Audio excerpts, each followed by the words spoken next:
Temptations. It still reminds me of that Dairy Queen sign that said, breaking New Year's resolutions and Lenten fasts since 1961. A great temptation. Anyway, Matthew here is writing to his congregation, a very complex congregation, 50 years after the death and resurrection of Jesus, 10 years after the destruction of the temple.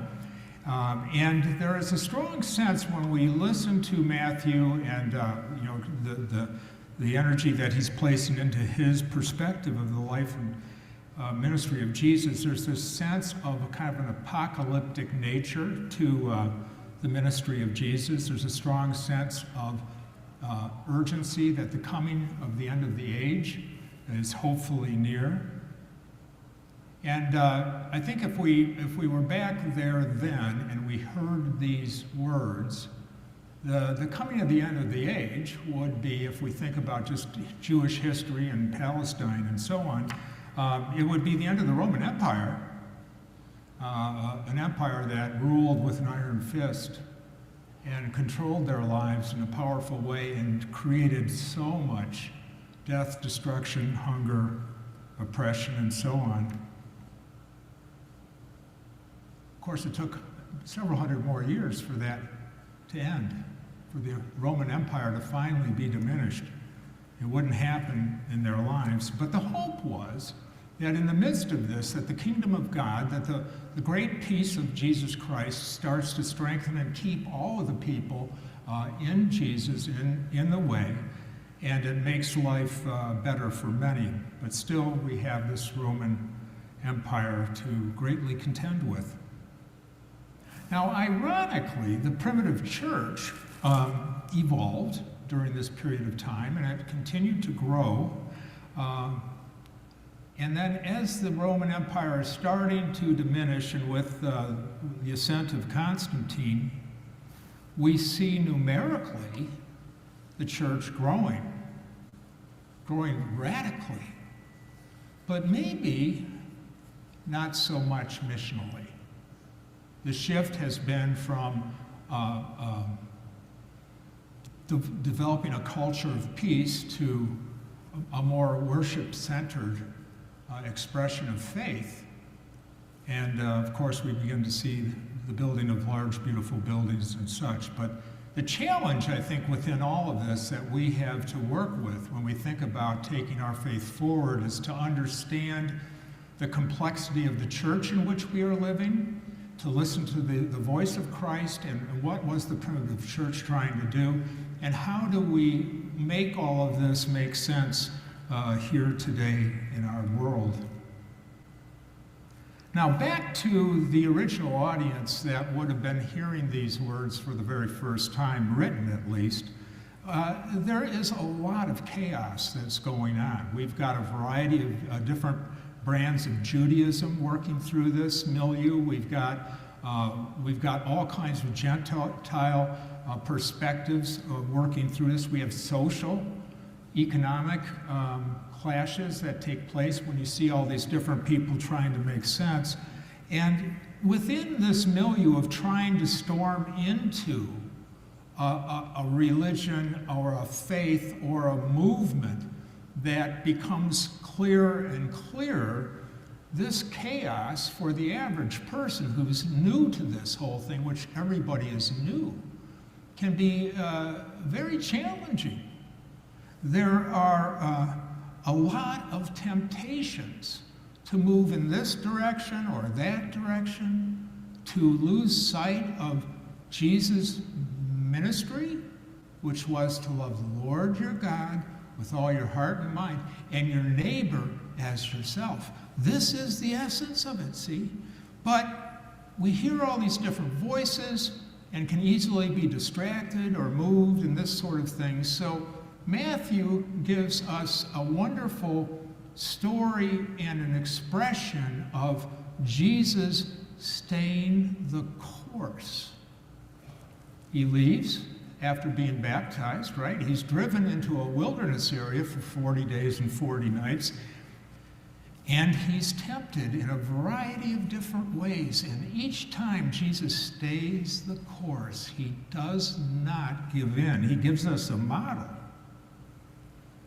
And he teaches us, I think, through this lesson that the spiritual way is, in fact, powerful enough to face temptations and to work through them and to stay the course. It is possible to do it. And so the temptations that Matthew is exploring in today's lesson with Jesus in the wilderness are temptations of power, of wealth, and the risk of worshiping other gods. These three elements are the kinds of things that can create stumbling blocks and mission drift, certainly back in the day and certainly in our life as well. These are things we have to think about, discern, negotiate with as we attempt to be God's hands and feet. Now, here we are, it's Lent, 2023, a new year, a new season of introspection and thought and prayer.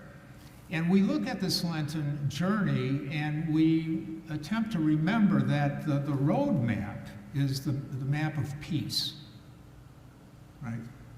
The map of peace, compassion, mercy, justice, forgiveness, and grace. This is where we're going. This is what we're working on.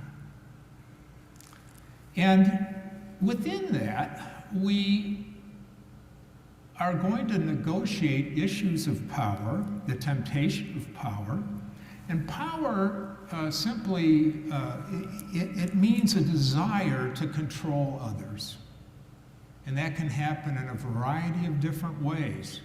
But the desire to control a situation, the use of power that will either keep us focused on mission or create a situation where we'll drift from it. It's something to pay attention to.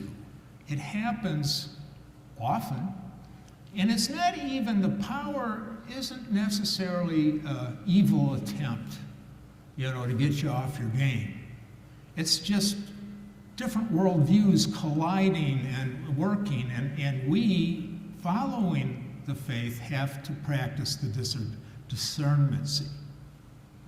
Years ago, our practice served an organization that, it wasn't an association, but it was kind of like an association for indigenous tribes in Michigan, all the different tribes in Michigan. And they had a very specific mission, and I guided them through a new strategic plan type thing that they approved. And then, shortly thereafter, there's this opportunity for a very large grant, money, a proposal, you can, to do this. And the money would have doubled the size of their budget, which was an interesting proposition. The problem with the money, it wasn't evil, but if they took the money under the conditions of the grant, they would literally have to change their mission. They would have to become something different than what they were called to do. And I said to him, I said, listen, you got to understand, if you take this money, you're going to have to change into something else. And you have to ask yourself, is that what we want to do? Is that what we want to do for the love of money? Or can we somehow justify doing whatever, but you have to understand this is what's going to happen. And they weren't happy with that counsel. They wanted that money. They saw, what they could do. So I just said, you've got to make that decision. You can't just say it'll all work out. You have to make a decision as to how you're going to do this. And in the end, they couldn't quite resolve it, so I said, well, here's the thing. We can't, I've got grant writers, but I can't help you on this one. Unless you say you're going to change your mission, I just can't do it. But that's what can happen, though. Again, power, control, excitement about money. But is that money going to either help us do the work that we're meant to do, or is it going to create a distraction? And I think if we think about it, there's hundreds of examples of this sort of thing that have happened over time in businesses, universities, churches, and so on, that money can be something very, very good, or it can be something that changes things in ways that we wouldn't have hoped for. Another kind of power that I think we see in our society, and sometimes it might be in ourselves or it could be in other people, leaders and such, is if power is used for a sense of self-affirmation, that I'm, this great person, that's a problem. If power is used for common good, that's not such a problem. That kind of power definitely is commensurate with the great peace. We just have to pay attention to that. Power sometimes is used by manufacturing fear. If you don't do this, something bad will happen. And you have to sort that stuff out. An example in our days, long, long time ago, might have been the Cold War to some extent. We look at the words of Dwight Eisenhower that said, "Beware of the U.S. military-industrial complex. Be careful how these things work." When fear is introduced into a conversation to move something forward, we need to try to discern what that means and how it works. But when we see fear as a part of the formula to control, it's useful to take a step back and discern for ourselves what that might mean. Now, Jesus always said, God always said, Yahweh said, the angels of God always said, fear not. Take these next steps. Fear not. I will be with you. Fear not. Share God's love. When fear is in the mix, it's not always wrong, but it's something to pay attention to. So it's useful for us because leaders, whether they're political, religious, social, cultural leaders, whatever they may be, or literary, or whatever they may be, we have voices, and there is a measure of influence that can make us see life differently. But the key thing is, when we think about this sort of thing, is discern what we're hearing, keeping in mind the great peace. Now, wealth is another temptation that certainly is expressed in the narrative of Matthew. Wealth, the need for more.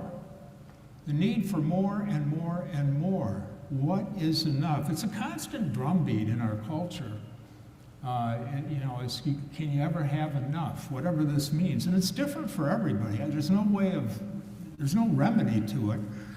But it is a question that's uniquely designed for those of us who have enough to truly live on and to live reasonably comfortable.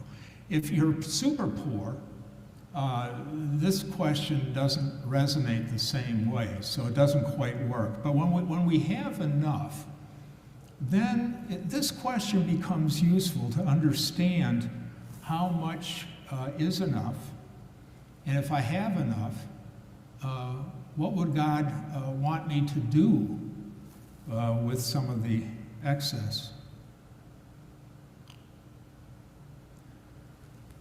Sometimes wealth controls us. The trick is for us to control it, I suppose, if there's enough. And there's no question. Money is essential to do ministry. No money, no mission. That is critical. And so it's something for us to think about. Within the context of this wealth issue, for those who may have enough, not all of us do, but most of us might, do we make an effort, particularly during the Lenten journey, to live more simply? To look at that and to say, where might I make an adjustment? What might that mean? It could mean anything, it could mean everything. But the key thing is, Jesus is always inviting us to a world of reform in a way that gives us joy and peace. Not this obligation and, let me, starve or something like this. That's not what Jesus is looking for. It's looking for us to live a life that is filled with that spirit of love. And how do these things kind of work? And we get to play with them individually. There's no hard, fast rule about any of this. It's something, though, that we get to do. There are a lot of other gods. Love the Lord your God with all your heart and mind, and love your neighbor as yourself. Well, there's a lot of stuff going on in our world that can become a type of God. And it's something, again, that we have to think. What do I think about first? Who's the most influential voice in my life? Who's the second most and the third? And how does all this stuff fit together? We can find gods in a variety of different ways. We can certainly find them, all of us, in political affiliation, depending on how we position that and frame it in our understanding of life. That is possible. And when we do that, if we examine it against the shalom, we have, again, that opportunity to where am I on that? Education is definitely a God in this world. Education is critical. It's important. There's nothing, it's exceedingly important to have enough education, a proper education, to be able to live a life of productive and useful life. We need education. But how much do we need education? It becomes a question.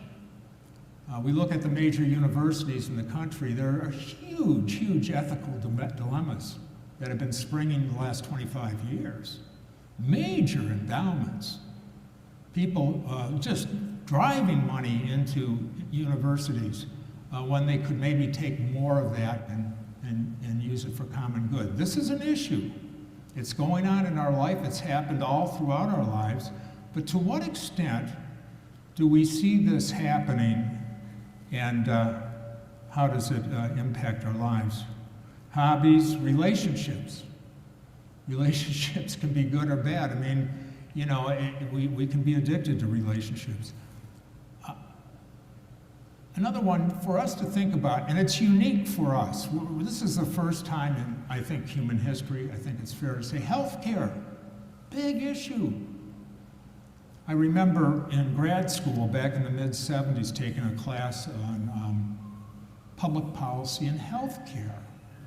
Now, back in the mid-'70s, they were saying that the future, because of the speed with which medical progress is happening, it is creating a whole series of ethical, moral, legal, economic conditions that nobody would have thought about before.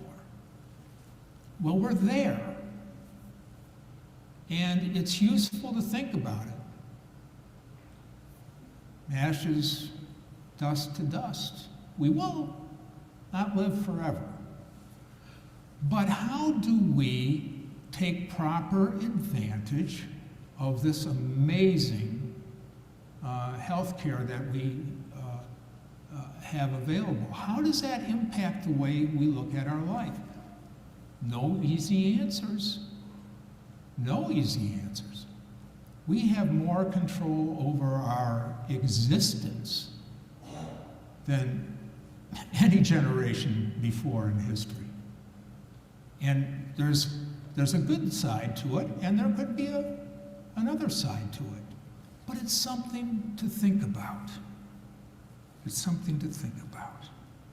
Well, long and short of it, Jesus demonstrates that it is possible to strengthen our faith and to sharpen our faith and become more connected to the world in which we live if we give proper focus to the peace and how it applies to our life. In the end, questions asked, a life studied, a faith that grows gives us a deeper and deeper and richer experience in life, promoting much more joy. And it enables us to really become God's hands and feet in a more powerful, expressive, and connected way. And I should say that that is pretty good news. Amen.